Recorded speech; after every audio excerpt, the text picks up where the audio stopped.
and welcome to another episode of the Complete Agent podcast, where each week we get together to talk all things estate agency. My name is David Warburton. As ever, I'm joined by my colleagues Ian Kendall, Ian Story, and James Kendall. Lads, how has your week been? Let's go to you, Ian Story. Can you imagine if we got married, JK? I mean, that would be the powerhouse of UK. Could you imagine the estate agency? Stormy's Kendall and Company. We dominate the south and the north. There have been rumours, lads. Barn conversions everywhere. there isn't actually barn conversions around it, but we build them and sell them. That's what we do.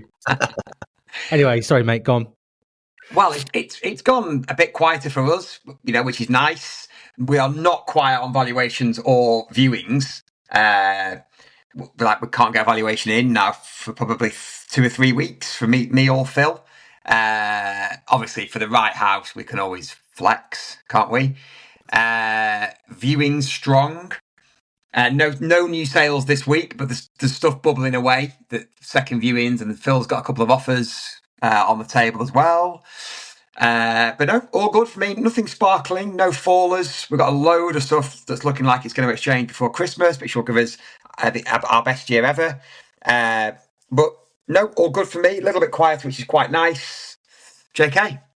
We're still really busy, but I have had a few events where we lost 40k out of the pipeline in the last 7 days, which was a bit of a sore one, but it is what it is. I'm lucky in that I've got a lot in the pipe. I've exchanged on a hell of a lot. So we are sitting in a really nice position, which I think when you have that estate agency roller coaster where everything goes your way and it feels like you're driving down Miami Beach with the sun and the roof down and everyone you look at me, Dave, like, what are you on about? What?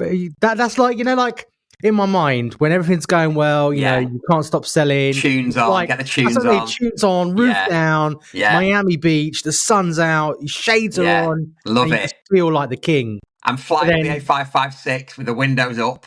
90s dance tunes on. Brilliant. Oakley shades on, Darude Sandstorm playing. And then Michelle calls me, and I'm like, oh, no, Michelle never calls me unless it's something serious. And then all of a sudden, the road just swallows you up. You're out of Miami, and then you're now in the depths of somewhere really cold in Antarctica. And you're never going to speak to anyone ever again. But yeah, so that is the roller coaster that is estate agencies, but you do have to have the lows to appreciate the highs. For us, listings really good. I think we said last week's pod, I think we signed up 7. We've signed up another 4 since then. And today I'm out. Where am I going today? I've got 2 to photograph today, 1 at $1 million and 1 at 1.25, which is nice. Nice. Nice day out. Got some land as well that we're doing a few bits and pieces with, so that's quite nice. A couple of little opportunities sprung up with a developer as well that's got a fairly decent bank of land. So again, nothing immediate on that, but that could come to fruition in the next year to 18 months. He's trialled us out on a couple of new builds locally, sort of smaller 500-600 granders, but he's got quite a large development coming in the future, and been earmarked for that, which is quite nice. But yeah, one thing I would say, actually, I was saying before we click live, or you click live, Dave, that the general kind of busyness, we're still very busy. One thing I would say, we are definitely lighter on viewings, but we have got some good sales in the bag. Not unfortunately not the super sexy stuff, more sort of 5, 6, 7s. But it's still decent. I mean, we've had a phenomenal November. I think we're sitting on 18 sales for November, which that's really good. Pretty good, to be honest. So yeah, I'd take that all day long. And what that now means is it takes the pressure off a little bit for December. So if we do have a quiet December, then we've already banked December's money in November. I mean, to be honest, we've overbanked this year anyway. We've outperformed what we'd set at the start of the year anyway, because I really was focused on growing. But no, it's been good. So anyway, that's me. That's half an hour into the podcast. David, how was your week? Yeah, okay. The following half an hour. Yes. Yeah, not bad. I mean, it is quiet. There's no doubt about that. The still, like you say, actually, to be honest with you, I've been going to quite a few valuations, and I think that will hopefully lead into a good start to January. Certainly the conversations that I've been having with people. A few sales in the bag this week, a couple of exchanges. This month is probably going to be a bigger exchange month for us, I would imagine, than December, actually, which is unusual. Everything seems to have come forward this month, so that's not bad as well. And viewings are all right. The viewing diaries are full. So the viewing diaries are full, and I've been going to quite a few valuations. Instructions are lighter. I went to put a nice one on last night at $1 million, and I did a take on yesterday. Casual mill. Sorry? Casual mill. Yeah. Yeah. You got to check yourself, Dave. You got to check yourself. I sold 2 last week at $1 million, and I was thinking, right, right. Yeah. Rewind the clock 10 years, and I've been hanging out the flags. Yes. True. So I put that one on last night, which was good. Did a take on yesterday and one at $500,000, which is a really nice listing for us. Did you say $500,000 or 1.5? No, half We're a million. We're just talking in mils now, are we? Yeah. Well, just a couple of quarter of a mils, tenth of a mil. You know how it goes. Mils everywhere.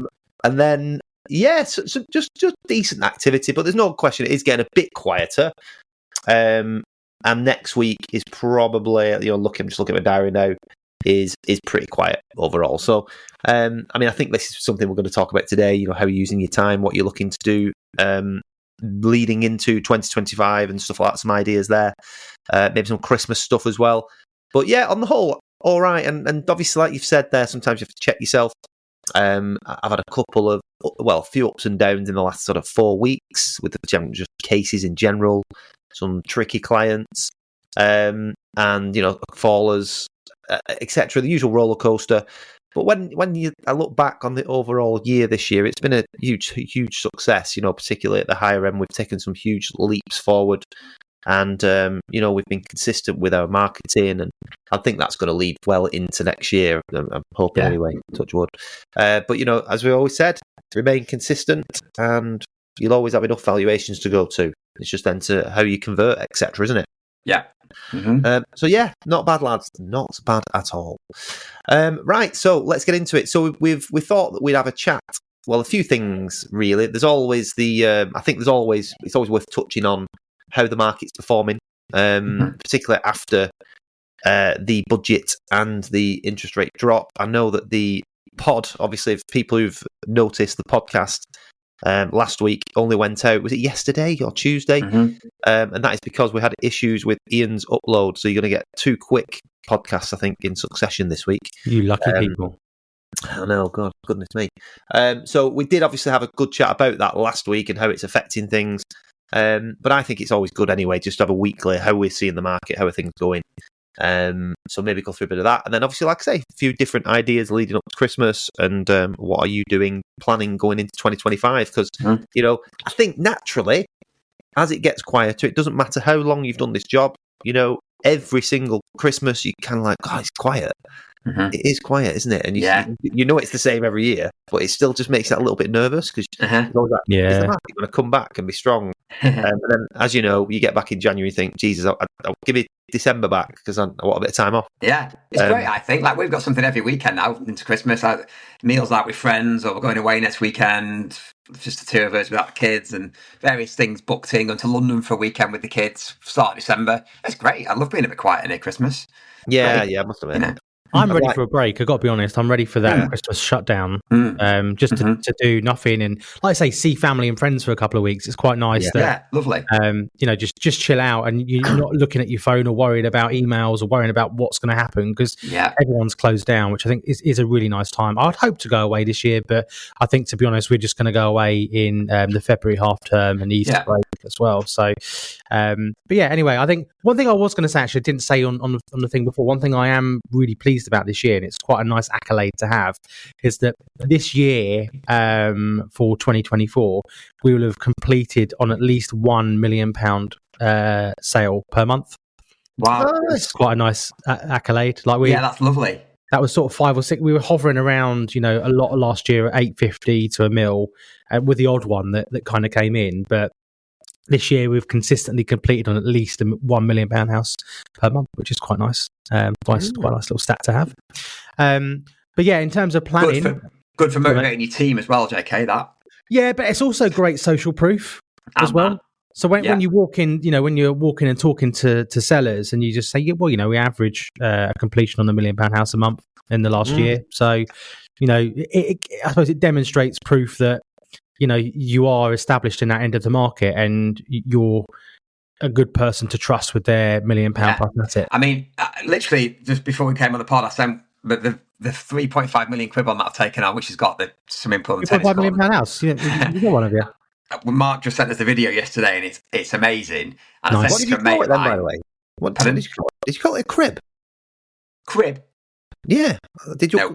You said £3.5 million crib then. No, mate. We're not in South Central LA. No, it's a house. What I thought you'd said. I thought you said. Not yet. Not. A few more sales. Driving our car down the beach.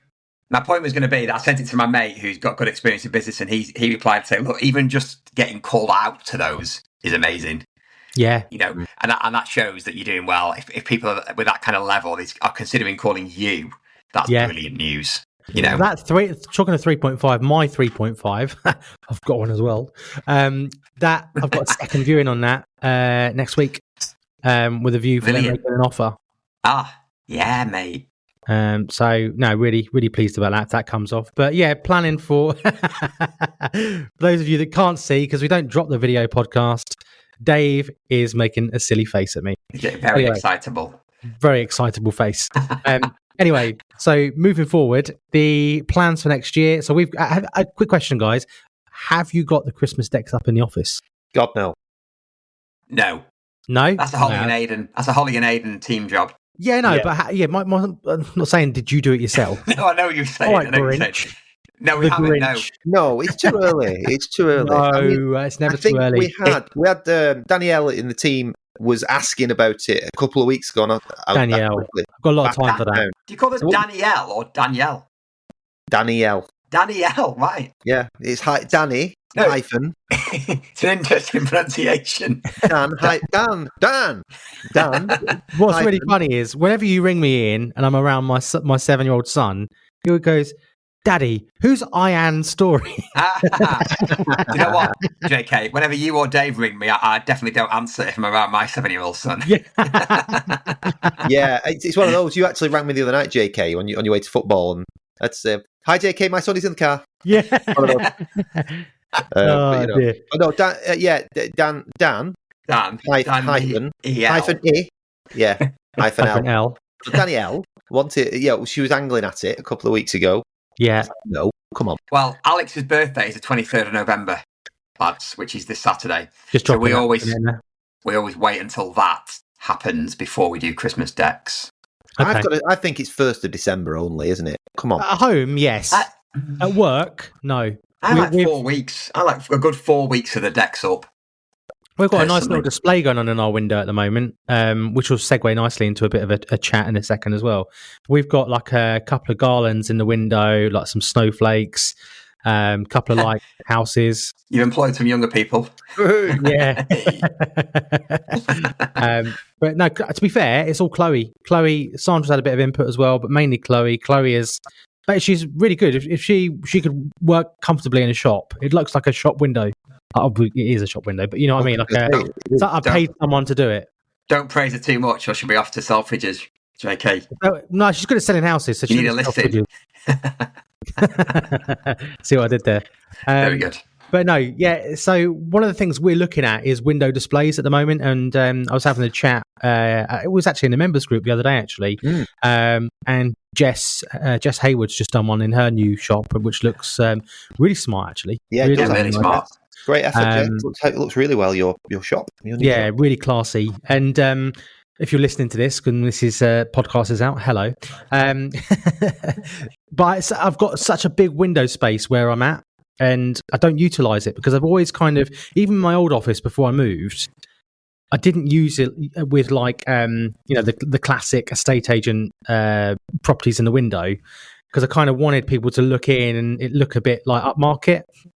But I think the problem we've got is A, I can't make a decision about what looks good, but B, for the consumer looking out in, we don't look like an estate agency. No, just looks well. Some people have commented we look like a kind of upmarket kitchen showroom because of how the office. And you lads have been to the office, so you know what it looks like. which is a nice compliment, but also equally, I feel like we're not utilising the space. So I'm thinking, maybe we get a couple of digital screens in the windows. Maybe I'm not sure. What? Let me throw it out to you. If you were on the hot, if that was what you were looking to do, what would you do if you had my window space? Bear in mind, you've been to my office. I wouldn't go anywhere near putting houses in your window. No. Yeah, that's how I feel. Yeah, the opposite of that. I think there's a high end agent in Knutsford who gets loads of the high end stuff, and to be fair, his shop looks absolutely superb. It looks like you're walking into a really high end department store, and he does have houses in the window, but they're all really nice, and it looks. You can't deny it. It looks superb. Like he must have spent a fortune on having the inside of the shop done, and it does look really good. It does look really good, and he controls the top end of the market in that area.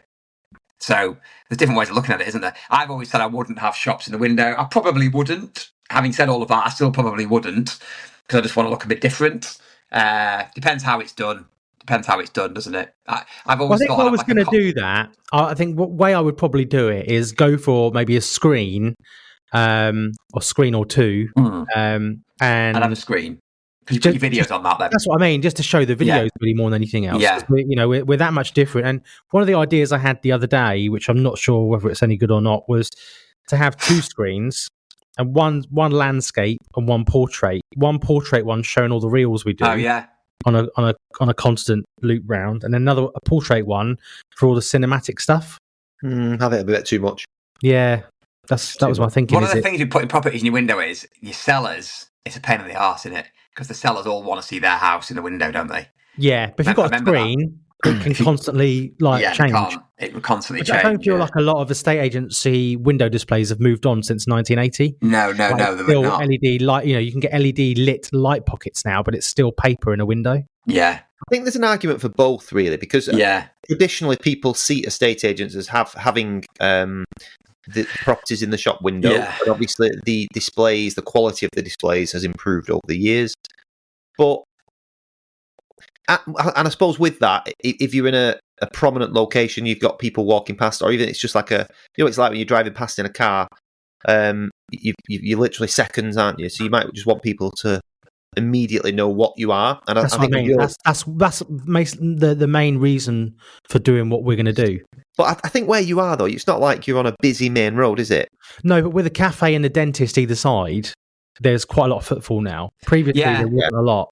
I think local people, obviously, you're splitting your brand, aren't you, JK? So you're going to have the high-end stuff under the new brand, and you're going to have your mainstay mid-market stuff. I think for the mainstay mid-market stuff in that area, I'd have some houses in the window on a screen, because I think people like it. People like to see their home showcase well locally. I don't see any harm in that. Yeah. And you've got double window, haven't you? You've got double window, so you can have one side, couldn't you, with a screen? Yeah. Do you know what I mean? You've got play there because you've got two windows to go up. Yeah. Well, I did think the other side, and it was an idea that I think Jerry Lyons had introduced, and a few of his members had actually taken up, was having one window as like a community window. Yeah. With like what's on in a community. I think more of that, mate. I really do. I think you want something that's quite inviting. I like shops where, especially when they're busy locations, they don't just look like what they actually are. They invite you to come in, and a lot of people. I've seen them in like Manchester and stuff now, where they've got proper canopies outside and seating areas where you can get a drink, but actually it's something else completely different than what it suggests it might be in the first place. But I do think the screen is a great idea. I was actually buying an office a couple of years ago that didn't materialise, but that would have been my plan. I would have had a screen at the front and a more like sort of welcoming, inviting section, and as soon as you go in, where you can sit down, grab a drink, coffee. See, that's what I would do. I'd have an area for free coffee. I mean, I know you've got your cafe next door, so you don't want to piss her off, do you? But they're good next door. I can literally text her and say, I've got people in the office. This is my order. She'll stick it on my tab and bring it around. No, my point was one of the things that I've always thought I would do if I had a high street shop again is have a coffee area at the front in the window. Yeah. Pop like local community free coffee. But then you're going to piss off your next door. You're going to piss off next door, aren't you, if you do that? Why don't you open a dentist as well? Just like have free dental checkups Yeah. on one side of the office and just coffee making on the other. Yeah. Yeah. God, could you imagine? And then then the coffee shop opens a free estate agency, sell your house for free. Yeah. $9.99 plus VAT in the coffee It shop. doesn't work. It doesn't work. They go out of business in no time. Would be good. So yeah, anyway, back to what we were talking about. In terms of planning, obviously we're going to up our letter game next year. I think 20k I would like to do, but I feel like it's going to be a bit of a stretch. I think what we're going to do is go 15 maybe. I think do you know what it is, JK, as well? It's more what can you handle? If you would send 20k out, can you actually handle the vowels that it's likely to bring in? Because it's like you always say, it's you're saying the compound interest thing. It really does start to ramp up as you get through the year. So you're not looking at, I've just sent 10,000 leaflets and I've booked 30 valuations off it.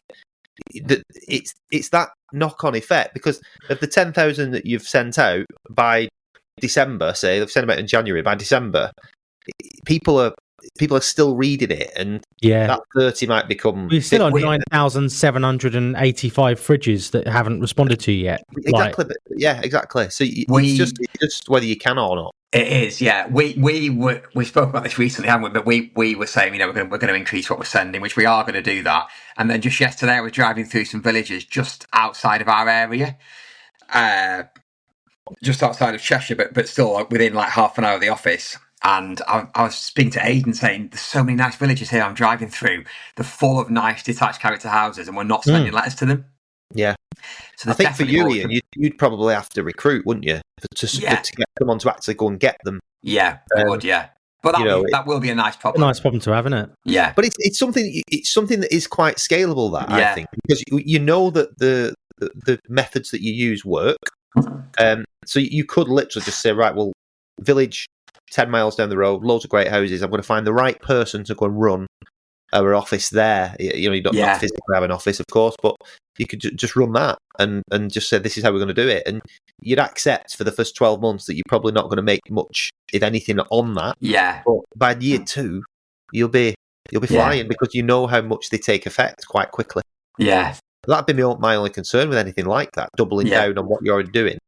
You've got to have the capacity to actually service the client.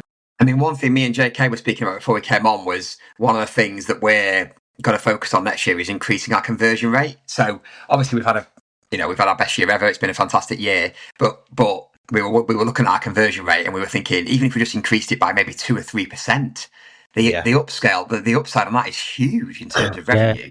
Here's a better question then. So what is the reason that your conversion rate is lower than you think it should be? Well, we charge double. The fee is definitely a thing. We were speaking earlier this week, and I know you can say the fee shouldn't be but ultimately the fee is a reason people don't use you, isn't it? Even if you're brilliant in the living room.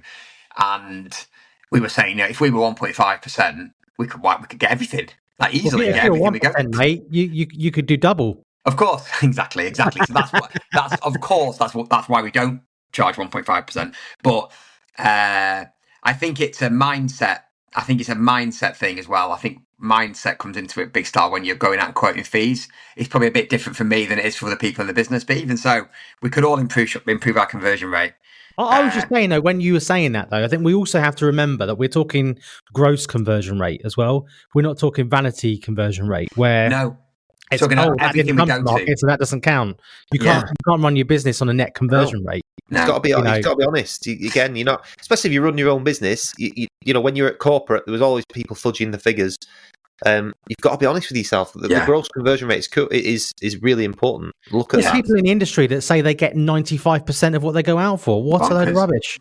Of course, it's not possible. If you're going out to 95% of everything that you list, then you are the best estate agent in the world.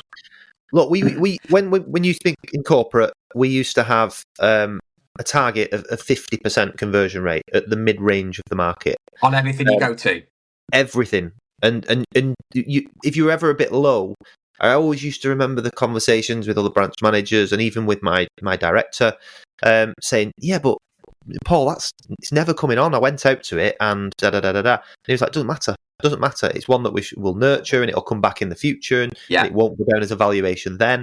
Or did we qualify it enough before you went out? That sort of thing. It's a valuation, and you didn't convert it. It's as simple as that. So have we got a problem there? Is there a problem that we're not properly qualifying these people? That's right. Is it the right type of property we're bringing on? Is it in the right area?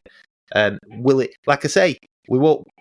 It can. When people used to complain at the time when they were getting monitored these statistics, you'd say, well, it's not coming on for 2 years, and then in 2 years, he was sort of saying, well, in 2 years, when it's not down as an official valuation because you've already valued it, are you going to be telling me that your conversion rate?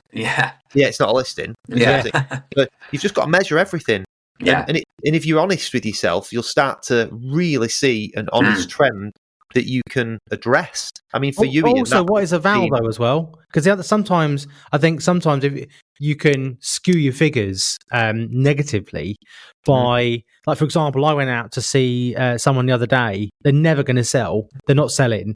They just wanted to know, and I just did them a favour because they wanted to know if they did an extension, is it likely to add value? I could have done it over the phone. But it was just somebody I knew, and it was just an excuse to go and have a catch up. I could have booked that in the system as a valuation, and it never would have. It's not even a valuation. Arguably, to be honest, it's more of a. Yeah, I mean, that's a bit different. You know, I've got one of those next week as well, where I'm just going seeing someone that I know, and that's not going to go in the diary because I'm just helping them out. But to me, if someone rings up and says, I agree. I want a valuation at number 1 Smith Street, and then you get there. Hi, Dave. Oh, yeah, I'm not selling. I just want to know how much house is worth. Well, that's on you. It should have been qualified. Yeah, correct. Yeah, also, it's evaluation. Yes, true. But also, if you're good enough, you know, I look at that and think, well, if I'm good enough, I can probably encourage you again to become a client. That's the message that was always sent to us. But the reality, like I say, the whole point of measuring your statistical data properly and measuring things that a lot of people don't bother measuring is that you can spot trends very early. But also, like you doing this review, Ian, you're quite honest there, saying our conversion rate's probably a bit too low, which is incredible, given that you're amazingly successful, probably one of the most successful agents in the country. And you're looking at that, going, right, do you know what, Phil? Our conversion rate could be a lot better. Yeah, and we need to improve on that. And do you know what, as well? It's something that should be picked up on probably sooner than end of year. And if you know why, then you can improve things. And it may be, Ian, that you could have picked up a couple of really great listings that you wish you had got just by being a little bit flexible on your feet. Yeah, exactly. Still 1.75 instead of 2%. Yeah, still 12 grand or whatever the answer is. Exactly. That goes down to your values, though, doesn't it? And your how you feel and how you run your business. At the end of the day, you start chopping off 0.25%, 0.5% here. Where do you stop? Yeah, I'm also very conscious of leading the way, and being an example to Phil and the other people in the team. We've, like you say, we've done really well without really. By the way, our fee for the year is 1.88. Our average fee for the year, nice, which I think is fantastic. And it's about leading the way and showing the examples to the team. So I don't like to negotiate too much on the fee, but I understand what you're saying, Dave. But like I say, I don't think you should either. I think you should set your precedent and stick there. I hear you. But it might be something else. Yeah. What else are you doing? Is the follow-up quick enough? Yeah. Or is the follow-up thorough enough? Or are we doing something on the valuation that is, turning someone off a little bit, like towards the other agent? I don't know. It could be anything. You've got to just look at everything. And again, we've all done it. You go through, sometimes you go through purple patches where you just can't stop listing houses. And then on the flip side, you'll go through periods where you just can't. You can't get a listing because you just don't win them. Our conversion rate's gone up this year. Our conversion rate has gone up this year, and I think part of that is we've had to make changes in the team to who was doing valuations. So we had one team member, I think I spoke to you about last year, where they just they were just drowning. Really, they kind of fell into that role by default. And they really wanted to do it and progress, but it just wasn't happening for them. And they're thriving in their new role now, but their conversion rate was like 16%, and that is just no good for anyone. in any There's business. There's levels. You know, yes, or you could argue they were doing lower end valuations, but you know, they'd started out at sort of 30, 33, which I think, you know, is probably, you know, an acceptable level in agency, given that we are a higher fee. But the conversion rate dropped all the way, and it's just, you just have, sometimes you have to, what do they say, rip the Band-Aid off, you know, and you just have to go, you have to recognize it. But then, you know, it's all about having the right people on the right seats to make sure you're going in the right direction. Well, yeah, I mean, you know, having said we can improve our conversion rate, you know, obviously we've had an amazing year, blah, blah, blah. You know, and I look at Phil, I think he isn't 30 yet. And when I look at the stuff he's listed, it's absolutely incredible. Like, if I could turn back to when I was 29, if I could have put on what he's put on this year, he's amazing. You know, so on that, Ian, I think it's a really good point, because I think with Phil, he is younger, but he comes across really well. I only met him in person for the first time the other week when I came. I can't believe how tall he was. And he's very tall. Annoyingly tall, yeah. You've got a sunroof in your office just so he can sit there and do his job. No, he's a really likable guy. Yeah. And do you know what?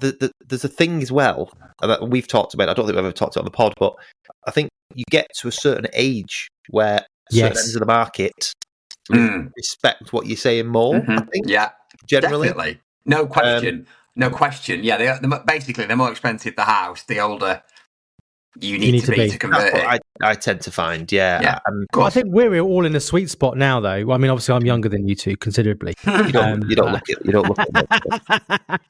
You do look like our granddad, especially with your new haircut. Oh, shut up! Are you wearing a cardigan there as well? Huh? I was actually wearing a cardigan in the office yesterday, and Kate, and she'll be listening to this. She was horrified at my cardigan. She turned around and she went, her eyes lit up. She went, "Oh, I just wasn't expecting it." That's what she said. Granddad. As if to say, like, that is awful. Yeah, please don't wear it for an appointment. So it makes a change from the tiny XXXS black t-shirts you normally wear, doesn't it? Listen, I like a nice tight black t-shirt, you know. Yeah, we've noticed. So is everyone else. Yeah, have you got this in extra small, please? Yeah. Do you have a child's t-shirt, actually? Dave, why do you keep shopping in the child's department? Anyway, dear. Anyway, digress. Just to move things on slightly, chaps. We were sort of talking about, in a quieter time of year, what are we doing? And I just thought I'd pick up on a couple of things that we always do this time of year, which is our 12 Days of Christmas local campaign. Yeah. So we're filming those as we speak, which is brilliant for local awareness. I've just literally had a Facebook message this morning from a lady who I only really know from our Facebook social stuff that we've done over the past 4 or 5 years, and she's recommended us to a client. And we've just sold this client's house at £1 million, and I didn't actually realise they were friends until she just messaged me now. So some sort of social campaign leading up to Christmas is a must do for us. So we've been around 12 different local businesses, and we're ending on the 12th day with a £100 voucher for a really famous farm shop nearby, which will get fantastic reach for us and them. And then we're doing a lot of work now on our YouTube channel. So we are so Scott, who's come to work for us to do our photography and videography, has his own YouTube channel already. So he's got great knowledge with that. So he's going to help us grow the YouTube channel, and we've just hit 1,000 subscribers, so we can now monetize it. Oh, nice. Even though, I mean, it might not bring in the fortunes just yet, but we're going to really try and grow the YouTube channel rather than just using it as a platform to host videos. Yeah. We're going to try and, we are going to turn it into more of a channel for advice for people. And then our social has gone through the roof recently. We're really getting to grips with how to generate organic reach. We still run a couple of paid ads for some houses at the higher end, but we've really got to grips with it. And this is really Holly and Aidan and Scott who've got to grips with that. The other thing we're doing socials is our market updates now. So we're doing a market update filmed in a local cafe every 6 weeks in line with the Rightmove HPI. Yeah. So we did our first one a couple of weeks ago. We've got our next one booked in a couple of weeks, and we're going to alternate it between Tarpley and Northwich, different cafes, different restaurants, different pubs.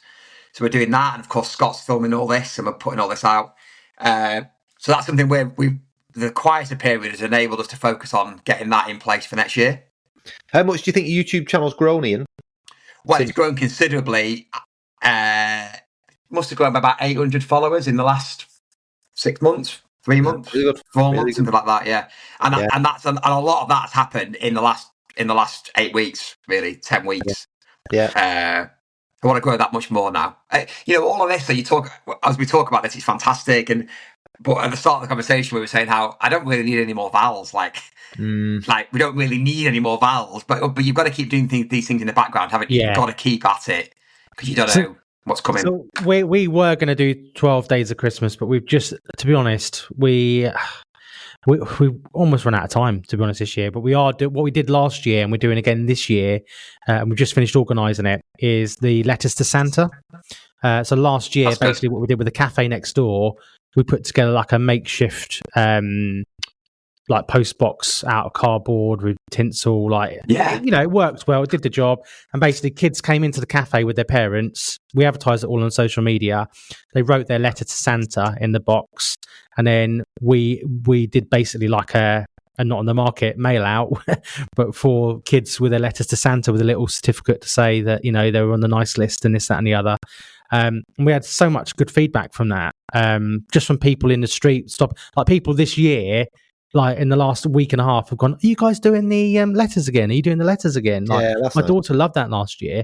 So yes, we are. I've actually got a lady on Etsy to make a special post box, like custom post box, which looks really cool. Jack, the videographer in the office, we're gonna film a proper reel to show it all off as well. And then we've also got something else up our sleeve in terms of handwriting the letters as well back to the kids. Yeah, that's great. So we've got somebody working with us that's going to handwrite personally to each of the kids. Having in-house, when you can get to the stage of having in-house photographer and creative, I can't tell you what a difference it makes. Because I basically don't touch it now. Not really. I mean, I might go and do some of the videos and stuff, but Holly, Scott, Aidan, they just manage it all between them. And the consistency of what you can put out is so much greater, and the quality of what you put out. They're like, I like creative. That's going to be one of my next hires, I think. Yeah, We've got 2 hires. If you're paying to have brochures designed as an estate agent currently, and you're doing enough of them, for us it was just a no-brainer to bring Holly in. Because we were paying out anyway to have all this stuff designed. So and you can be so quick. Like Holly's also designed all of our Christmas cards. So they look amazing, by the way. I saw them on Instagram. Like they are so smart. They're great, aren't they? So we're going to send all those to existing clients and prospective clients, and really personalised. They just look great. And also having Vicky in the team now. Vicky's all over it. We're sending out cards, handwritten thank you cards to people who instruct us or to valuations that we lose. Birthdays, she's sending out handwritten birthday cards to clients. She's just absolutely brilliant having all that going on in the background, and I don't have to touch any of it. No. Yeah. And that is the key, isn't it? Like we began building that. I spoke to, I think it was the accountant actually the other day, my accountant, and he said, what's your plan? Do you plan to exit the business and this, that, and the other? And I said, I don't ever really plan to exit the business. But for me, it's all about building a business that you could sell, that does run itself, and everyone knows what they're doing. Because there's power, there's so much power in that. The amount of people that I've seen and come into contact with over the years that are 55, 60, 65 years old, almost, owner operators running a business, and if they break both of their wrists, it's game over. Yeah. Whereas I'm confident now that I'd still need to step in here and there, but I can go on holiday for 2 weeks if I want to. And the business, I can come back and nothing's on fire. Yeah, that's a nice place to be. Talking moving forward, so we're going to have a sit down with the team in December and just go through some systems, some processes, like iron out a few little kinks that we've got. Kind of get anything that's been bugging it. One of the nice things I've been doing, I've been trying to be a lot better with one-to-ones with the team. I don't do them efficiently. I don't do like a sit down and record and this, that, and the other, because I just feel like, yes, you can do that, and it's not a corporate. I don't run a corporate estate agency, but I try and make an effort to at least speak to my guys at least once, one-to-one. If there's issues and it does need to be documented, that's a different story. But, I always like to sit down with people, how you doing? Are you struggling with anything? Could anything be done better? How are you doing? Just kind of keeping a general kind of, health check on, not a health check, but do you know what I mean? Like a test on where they're at and how they're feeling. Because I just think if something's bothering someone, it's just nice to get it out rather than letting it fester. One thing we've brought back in is a weekly Tuesday meeting with the team where we talk about, we try and talk openly about anything that's negative and anything that's positive. And we encourage them to bring something negative and something positive to the meeting. And then we all sit around and talk about it. And that's worked really well. There's been a couple of things that someone's pissed off with someone else about, and we've talked about it. It works well. You're never going to, sometimes people aren't going to share everything, are they? But it definitely is a good environment for the team. And if it's nice to have a team environment that they can share, though, as well. Yeah, massively important. Because I've worked in workplaces in corporate before, and it's people resent coming to work. I want people to come to work with a smile on their face and want to work. I'm quite lucky in that, unless they're all lying bold to my face, like everyone comes into work and enjoys work. Yes, we all have crap days where a client's done this, or this happens, or we all have bumps in the road. That's part of the job. But like Jack, for example, just talking about growing YouTube and Instagram, etc. We're trying to do the same. We've actually been growing our Instagram really successfully recently. We've invested in some courses, and I've got some learnings that I'll be keen to share with our masterminders in December about what's working and what we've done to improve.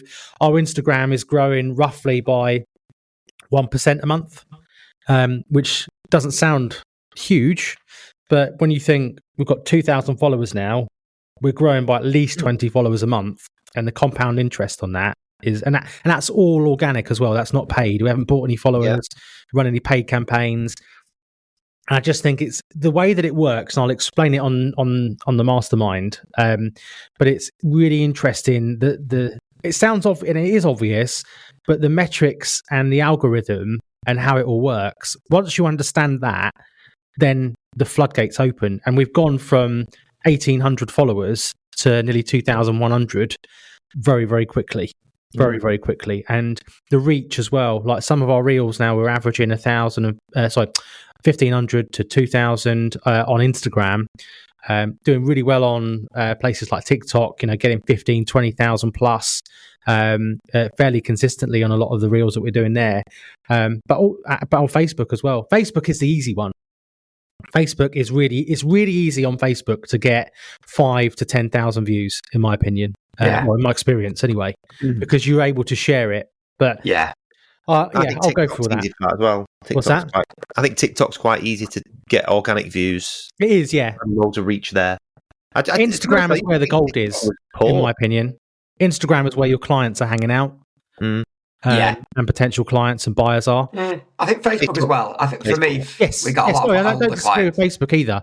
I would also argue across all platforms: Facebook, Instagram, LinkedIn, TikTok. I think YouTube is the one to focus on because of the Google link. Because people search. Because it's like the biggest search engine in the world, isn't it? Yeah. So if you've got someone looking to sell their Cheshire home or their Bedfordshire home, or where are you, Dave? Again, somewhere very. Bolton, wherever you are. Cool. If someone's looking that, I just think this should be focused there as well. It's interesting you mentioned processes and systems, JK, because that's one thing I'd written down that Aidan's starting off with in January. So now that the team structure's in place, embedded, feels like that's embedded really well. Aidan is on to writing the processes and the systems for everything so that we can then grow and have all that in the background written down. We're trying to look at 2025 as a bit of a consolidation year. So we want to improve our conversion rate, but we really want to get everything embedded. And then from there, we'll look to grow in terms of reach, area. Yeah, I think it's just a good time of year, isn't it? November, December, to start thinking about everything and make plans for 2025. It's because it's easy, but when it does go quiet, to just switch off and then come back in the new year and nothing's changed. But I think it is very, very important to get a few things done. I think for me, listening to you there, Ian, with some of the position you're in now, we're a bit behind you, but I'm going to make a couple of hires, I think, for the team in those areas. Definitely, I'm looking for the right videographer and photographer as we speak. And obviously for me as well, I want to bring in a new somebody to do valuations, particularly on the lower end. So. It's all about understanding, I suppose, where you're at right now, and not. I think as well, as much as you want to try and take inspiration from others, don't take a massive leap too quickly. Understand where you're at and where the journey needs to take you. So I think that's just a really good thing to do at this time of year. Run through your statistical data, understand what you've done this year and what it's going to look like next year. And then once you have that, I think you can plan how you're going to get there and what it looks like. And even that little things like that, the YouTube, trying to grow a YouTube channel and your and JK's Instagram page, there's a clear plan in place, and there has been for a few months since you brought Scott in, and it seems to be paying dividends. Mm-hmm. So it's those sorts of things really that people need to look at, I think, and then really dial down now while you can, while it is a little bit quieter. Because I'm assuming it's going to be the same for most. In fact, I was looking at the poll that JK put in our little TCA group before a few days ago, and it's very consistent across the board. People, valuations lower, instructions lower, sales, it's the same. People are struggling in different areas than others, but it's consistent theme, So you've got more time at this time of year, and it's how you use it. Yeah, well, indeed. The other thing I would say is don't necessarily just use it for growing your estate agency. Like one of the things I'm enjoying about the quiet time is I can spend more time with Martha and Fred. Because they're only 7 and 9. We're taking them to London for a long weekend. Me likes to going away next weekend. So, use the time to think about growing your estate agency, but also use the time to spend with the ones who matter the most, because that's the time you can't get back in the future. Oh, how lovely. How lovely. She said she was listening. She said she was listening to this one, so I thought I'd just say that. Obviously, I mean that. Alex, I do mean that. On that note, I think that's a lovely way to end this week's podcast. It's true, isn't it? It's true, though. Like, they did a poll of retired people who were on the deathbed, didn't they? And something like 95% of them, when they said, what would you do if you could turn back the clock? And they said, I'd spend more time with my kids and my loved ones, when I was younger. So, are you crying? I am crying. Yeah, I've got a little tears. Right, mate. Is there anything else to add before we call it on this week's pod? No, that's good. That's been a good one. And we'll be here next week. We will be here next week, but is it 2 weeks now until our mastermind? It is, isn't it? Oh, wow. That's come around quickly. So, 2 weeks to our mastermind. As always, we'll just finish by saying if anybody is thinking about taking the leap and wants some help, moving into 2025, you know where we are. You can come and join the TCA at any point, as long as your postcode area is available, because we work on a postcode exclusivity basis. But as I've said a couple of times now, the next 2 weeks we're going to be in a room and we're going to be looking at planning for 2025. And as Ian alluded to earlier on in the pod, it's been a bit of an eye-opener for you even, hasn't it? Everybody, sometimes you look at people and think we've got it all figured out and things are moving forward nicely, but there's always something. Just going through these pre-meeting exercises really helps, I think. And you can just understand where you are at, and then you can quickly determine where it is that you need to improve, and that might influence your next hire. It might influence your next few weeks sort of focus and planning. So it's well worth doing. Yeah, no question. Yeah, we've always tracked the data to a degree, but we've really upped that. And it's amazing what it tells you. It's really amazing what the data tells you. Yes, things you weren't expecting, positive and negative, both. And it's what you're measuring as well, by the way. Yeah, it's not always just the obvious things. No. But obviously, we've touched on a couple of bits today, but it's important to measure as much as you can. Anyway, right, it's been a pleasure. JK has already left because he has a valuation to get to. So it's just you and I. But thank you, everybody, for listening, and we will see you next week. Bye, guys.